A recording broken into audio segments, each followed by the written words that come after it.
So hello everyone, welcome back to TFS Ride. Hope you all are doing very great. So भाई फिर से एक new blog में आप सभी का स्वागत है और आज की जो ब्लॉग है ना ये बहुत खास है बिकॉज आज हम डिस्कस करने वाले हैं इस मोटरसाइकिल को यानी कि यामाहा की MT-15। सो एक ऐसी मोटरसाइकिल जिसको फर्स्ट लुक में देखते ही ना फील आता है कि यार ट्रांसफॉर्मर वाली जो मूवी देखी आपने भाई वैसा कुछ इसका हेडलाइट देखने को मिलता है एंड उसके बाद में जो ये नेकेड स्पोर्ट्स में इसका डिजाइन आई थिंक इससे बेस्ट कुछ भी नहीं हो सकता। सो ये मोटरसाइकिल बिलोंग करती है मेरे एक फ्रेंड को यानी कि जिसका नाम है विवेक और मैं चाहूंगा कि विवेक मेरे साथ में इस वीडियो में आए क्योंकि भाई एक साल ऑलमोस्ट कंप्लीट हो चुके हैं विवेक को इस मोटरसाइकिल को राइड करते हुए, तो हमें ना एक बहुत तगड़ा एक्सपीरियंस जानने को मिलेगा कि आपको ये मोटरसाइकिल खरीदनी चाहिए या फिर नहीं खरीदनी चाहिए। ठीक है, सो मैं चाहूंगा एक बार विवेक को यहाँ पे बुलाना आपकी जोरदार तालियों के बीच।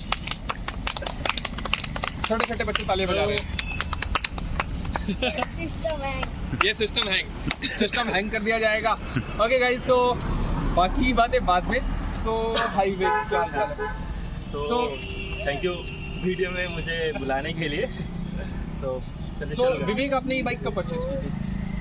अराउंड 9 मंथ हो गए इसकी, मतलब 4 सर्विस करा दी है मैंने, अभी जो रिसेंटली 4 सर्विस कराई है इसकी, तो 9 महीने हो चुके हैं। सो गाइज एक चीज़ आपको बता देना चाहूँगा पहले वीडियो स्टार्ट करने से पहले, ऑलमोस्ट स्टार्ट हो चुकी है हमारी वीडियो, बट स्टिल की ये एक 155cc नेकेड स्पोर्ट्स मोटरसाइकिल है जिसमें आपको USD सस्पेंशन मिल जाते हैं, 155cc का इंजन मिल जाता है, 14 पॉइंट समथिंग न्यूटन मीटर का टॉर्क मिल जाता है और 18 पॉइंट समथिंग यानी कि 19 के आसपास की bhp पावर मिल जाती है।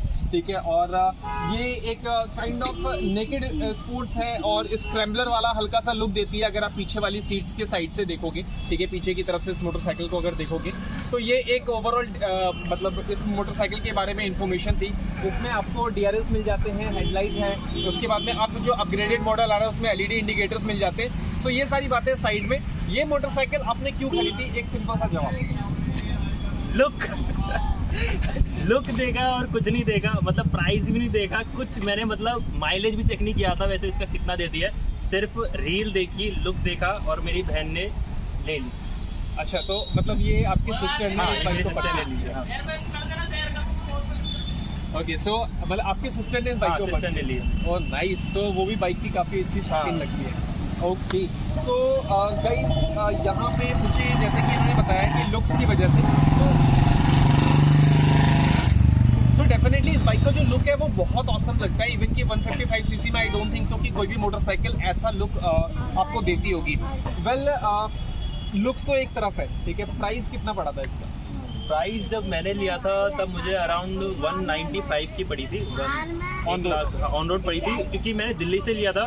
तो दिल्ली में एक एडवांटेज होता है कि आपको 2% जो स्टेट टैक्स होता है वो नहीं देना पड़ता। अगर आप यूपी से लेते हो तो आपको 2% एक्स्ट्रा वो स्टेट टैक्स देना पड़ता है, तो इसीलिए 195 समथिंग की पड़ी थी मुझे। 2022 मॉडल है।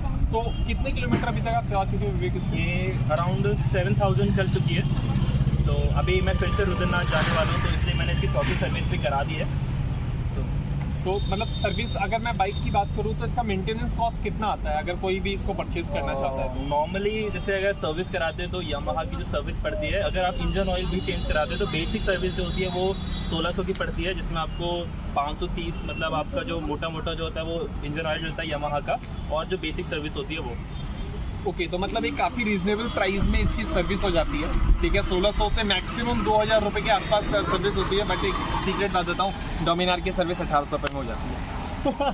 हाँ, और इसमें जो 1600 है उसमें लेबर चार्ज नहीं है, मतलब शुरू की 4 सर्विस फ्री होती है उसमें है, वरना आप 530 रुपये और जोड़ लो उसमें 1600 में, तो वो प्रॉपर सर्विस होगी बिना, मतलब अगर अभी तो फ्री सर्विस है, जो अब कराऊंगा वो अराउंड 2100 की पड़ेगी मुझे। तो एक बात मुझे आपसे और जाननी है कि इतने टाइम राइड करने के बाद में इसके अंदर क्या क्या बेनिफिट्स आपको नजर है?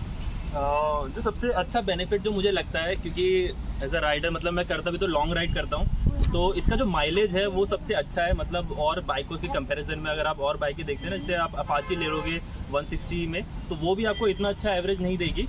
इसका जो एवरेज है वो अराउंड 45 to 50, हाईवे में 50 दे देती है, क्योंकि जब मैं देहरादून गया था तो 250 किलोमीटर चलाई थी मैंने, और मैंने 500 रुपये का देहरादून में रिफिल कराया था, तो अराउंड 50 किलोमीटर ये एवरेज देती है। हाईवे में नॉर्मली भी 40-45 देती है, तो 45 के आसपास का आपको माइलेज जो है वो सिटी में मिल जाता है, 50 का जो माइलेज है ऑन हाईवे मिल रही है। ओके, और क्या बेनिफिट्स लगे आपको इसके अंदर? और बेनिफिट जो है इसकी जो राइडिंग पोजीशन है, मतलब जो और बाइकें मैंने चलाई है, बट जो इसका पोस्चर है बैठने का, मतलब बहुत कंफर्टेबल राइड देती है। मैंने मैक्सिमम तो मैंने कभी हाईवे पे इसे नहीं चलाई है, बट स्पीड टेस्ट के लिए मैंने एक बार चलाया था, तो 130 मैंने चलाई थी। और जो और बाइकों में आपको फील होगा ना, वाइब्रेशन फील होती है। एक और बाइक अगर आप अपाची या कोई भी दूसरी बाइक लेते हो तो उसमें आपको वाइब्रेशन फील होती है। एक टॉप, जब अगर इसकी 6 गियर है तो 6 गियर की मैक्सिमम स्पीड में और बाइकें ना हिलने लग जाती है, वाइब्रेट करती है। बट ये ऐसी बाइक है जो एकदम स्मूथ राइड देती है, आपको बिल्कुल भी महसूस नहीं होने देगी कि आप 100+ की स्पीड में चला रहे हो। तो ये बहुत बड़ा एडवांटेज है, मतलब चिपक के चलती है एकदम ज़मीन पे, तो ये बहुत अच्छा है इसका। और एक चीज मुझे लगा कि भाई जो कैमरे के पीछे पर्सन है ना, ठीक है, चंदन यानी कि अपना TNS राइड, तो उसकी जो मोटरसाइकिल है NS 125, अगर आप उसका वेट देखने के लिए जाओगे ना, तो इस बाइक से उसका वेट 125 सीसी में भाई 20 किलो ज्यादा है। तो पता नहीं कौन से पत्थर डाल के दिए बजाज वालों ने। और इसका जो वेट है, आई थिंक कितना है इसका विवेक? 130 समथिंग, 140 से कम है। और ये इसका मुझे लगता है सबसे बड़ा एडवांटेज है माइलेज ज़्यादा देने का। और माइलेज के हिसाब से ना ये पावर जो आपको प्रोवाइड करती है ना, जैसे मैं पावर टू वेट रेशियो जो आप कहना चाह रहे हो, बहुत अच्छा है। मतलब मैं इसे बहुत, मतलब टफ ट्रैक होता है, मतलब ज़्यादातर लोगों को पता नहीं होगा, देहरादून में एक जगह है भद्रा ट्रैक है, वहाँ पर पैदल ही है, बट वहाँ पर बहुत कम बाइकर जाते हैं जिनको मतलब बहुत अच्छी बाइकिंग चलाने आती हो, क्योंकि वो एकदम खड़ी चढ़ाई है। और वहाँ पर बहुत सारी बाइकें आप ले ही नहीं जा सकते। जैसे अगर आपके पास FZ भी है, वो भी आप नहीं ले जा सकते उस चढ़ाई पे। पर फिर भी ये सिंगल, मतलब इसमें 2 बंदे बैठे थे हम, और मतलब 80 किलो, मतलब 170 kg को लेके ये बाइक एकदम खड़ी चढ़ाई पे चढ़ी थी। और बाइकों से तो आप सोच भी नहीं सकते कि ये चढ़ जाएगी। बट इसकी जो परफॉर्मेंस है, मतलब ऑफ रोड पे आप चला सकते हो इसे, ऑन रोड पे चला सकते हो, हाईवे पे चला सकते हो, एकदम बेस्ट परफॉर्मेंस प्रोवाइड करती है आपको। तो इट मीन्स की देख रहे हो 170 कितना वेट लेके जब ऊपर चढ़ी ना, इट मीन्स की मास्टर ऑफ टॉर्क। अब मुझे समझ में आ रहा है कि इसका नाम क्यों रखा गया है।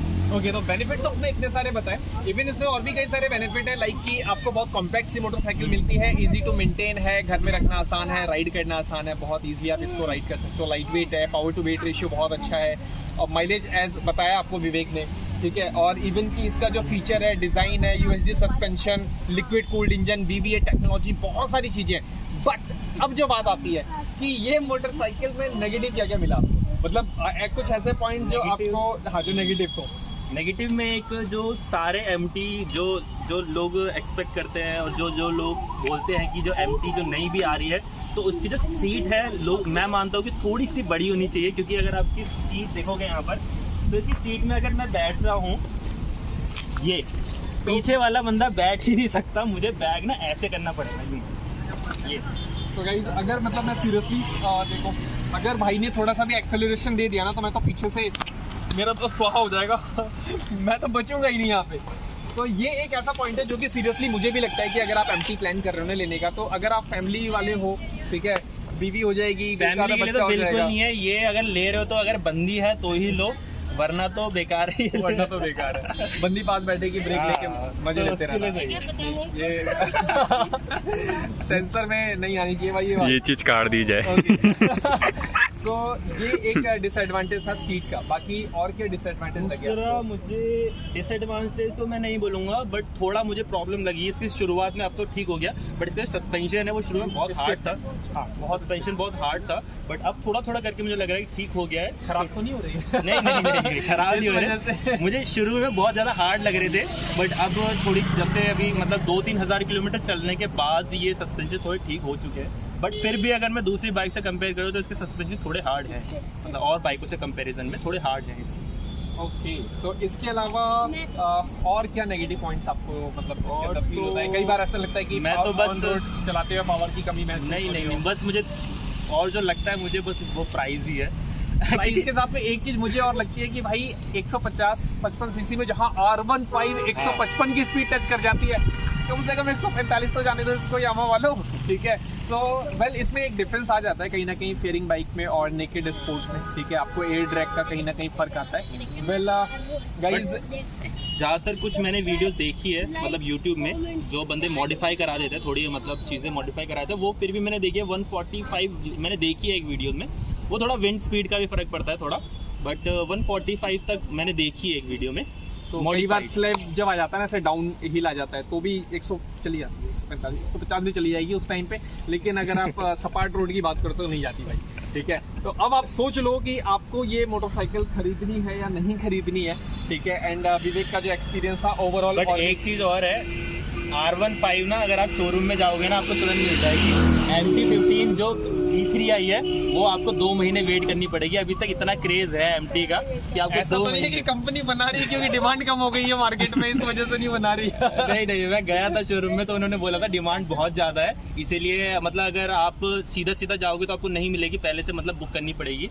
और जो नई वाली V3 है ना उसमें ज्यादा कुछ फर्क नहीं है, सीसी इंजन सेम है, LED है और वो डुअल चैनल ABS है। ये जो है ये सिंगल चैनल ABS है और कोई डिफरेंस नहीं है। वेल एक चीज मुझे बहुत अच्छा लगा कि इसमें जो विवेक ने कुछ अच्छा काम करवाया हुआ है, ठीक है। लाइक कि बिना फालतू के जो मोड्स होते हैं ना आप अपनी गाड़ी में जबरदस्ती का ऐड ऑन कर देते हो।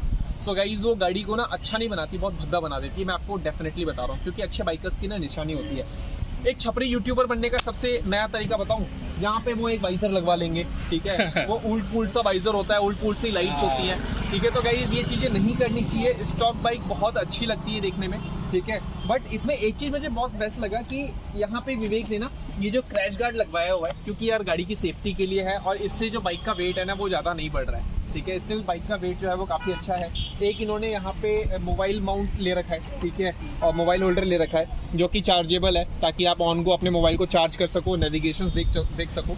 तो ये कुछ ऐसी चीजें थी जो बहुत अच्छी लगी मुझे इस मोटरसाइकिल के अंदर में और विवेक के अंदर की भाई अपनी मोटरसाइकिल को कैसे रिस्पेक्ट करना है, कैसे वैल्यू करनी है, वो ये जानते हैं। बेसिक रखनी चाहिए, पता है मेरे हिसाब से जो है वो बेसिक ही होनी चाहिए, क्योंकि दिल इसी पे आया था, सेम ऐसी थी तभी आया था, तो मैं फालतू के कराता नहीं हूँ। क्योंकि और इन केस अगर आप जैसे ज़्यादातर लोग ना करोल बाग में अपना एक्सपीरियंस बता देता हूँ, लोग करोल बाग जाते हैं वहीं से कुछ समझ, जैसे मैंने क्रैश गार्ड लिया था तो ये मैं जब वहाँ की जो दुकानों में गया था जो लगाते हैं तो उन्होंने मुझे बोला था 1700 का, मतलब 1700-1800 का बोला था उन्होंने कि हम ही दे देंगे और हम ही लगा के देंगे।